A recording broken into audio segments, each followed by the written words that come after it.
wished I'd have been married to a lawyer. You know how much money I would have saved? No, I'll probably say that. I probably wouldn't have had nothing. Wait a minute. See, that's what makes you look good. It's because of Jess over there. Surround yourself with smart people. That's right. Hey, you brought up a good point. You're talking about produce farmers markets now. Yes, sir. We're going to visit Green Street Market this afternoon. Over see what's happening over there. I tell you, who's got one of the best ones in this area is Decatur. They have got a fabulous farmers market. That's what our farmers market authority people tell me. Well, so what do you like to eat when you go there?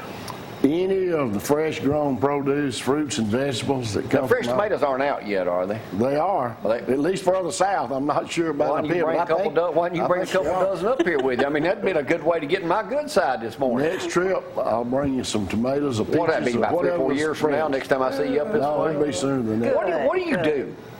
How much time do we have? We do agriculture and industries is a deceptive name because I think people get as far as agriculture and say, well, that's the farmers and that doesn't concern me.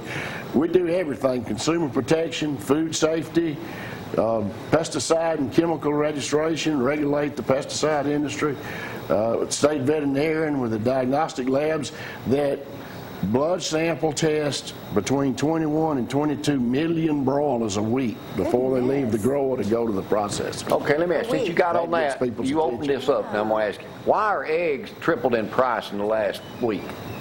Mainly because of the avian flu impact it's having nationally, and I don't know how much you want to know about that. Like but 47 million birds. 21 states have now been impacted. No, Alabama, really none of the southeastern states. I think Missouri is as closest it's come to us so far. But we're very much concerned. This is spread by wild waterfowl. Really? And the migration has gone south, and the heat kills the virus quickly. So I think we're okay on that. Well, there's about 200 ducks right over here on this pond, so we need to go over and kill them all. We're going to start blood sample testing them to be sure they're not That's how that's spread.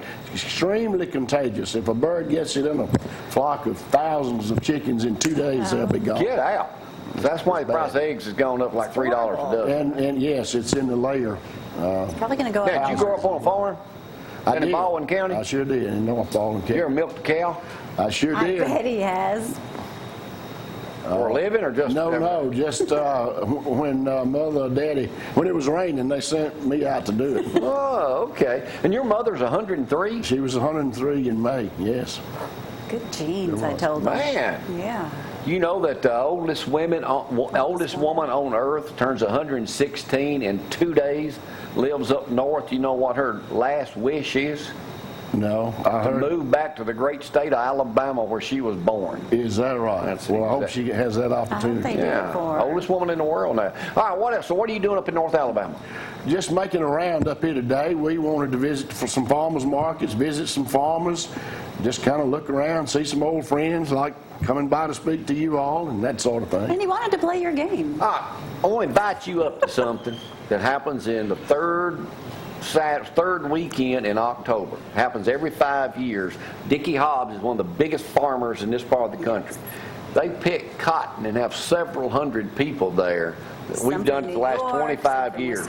They come and pick cotton the old-fashioned way, and then they take it down to the gin and gin it. Now, you don't have to pick a couple 100 pounds like you used to as a kid, but, you know, it'd still be good for you to come up that day. And when is it? Alabama plays Tennessee that day. It's third Saturday in October. Well, we'll sure try to make that. Make sure you give me your personal cell phone before you leave. I sure will. And let me be in touch. I'll give it on the air. Dog, do you take calls? You do. I do. I sure do. What's the number one complaint you get about your profession in that state of Alabama? Well, it depends on seasonally. You know, I didn't even mention the consumer protection we do with weights and measures. For example, we talked about the gas pumps earlier.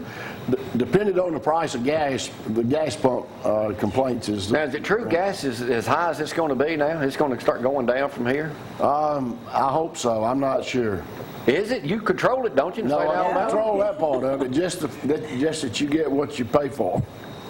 You make sure they're pumping. We got to have it. You want the pumps to be accurate. Well, tell me so does operators. Tell me something good about what's happening in the state of Alabama that you got something to do with. Well, Right now, the number one thing on our radar is this avian flu issue, and we are really doing a lot of work. We are concerned about the fall migration when those birds start coming back. Now, are you over all the poultry things in Alabama too? Does that fall under your? It comes, yes. How many chickens are in Alabama from hatch to up? How many? I'm not sure, but we process between 21 and 22 million broilers a week, and we also hatch out 24, 26 million So this flu, if it ever got in Alabama, that could be devastating. Just to give you an example of how bad it can be, the state of Minnesota is one of the major suppliers of turkey. And the state of Minnesota has spent over $300 million this year fighting this issue. So we're doing a lot of work to try to be prepared in Alabama and other states. Our taxes ain't going up, are they? No, it's not because of that. All right. Now, you just got reelected, didn't you, again? In November, yes. November. So you gonna keep doing this, or is this your last deal? I think that's nice. You've already The constitutional officers in Alabama, and there's 7 of us, have 2 4-year term limits. That's it. Okay. I didn't know if I knew that was for the governor. I didn't know if that all you guys. It's all of us, all 7. Yeah. What else you do? In my spare time, I like to do a little hunting and fishing, but I don't have much spare time. You grew up down in Bay Minette. Stockton, 10 miles north of Bay Minette. Not many people know about Stockton. That's right, but everybody knows where Bay Minette is because they have to go through there going to Gulf Shore. Going to Gulf Shore, yeah, sure do. All right, John, anything else we need to know? And thank you for stopping by this morning. Where are you headed from here? We're going to go, I'm not sure. Terry's got us a schedule today. Maybe not to a farmer's market. Maybe to visit with some farmers. Yeah. They help me out. Don't forget, I'm going to invite you up to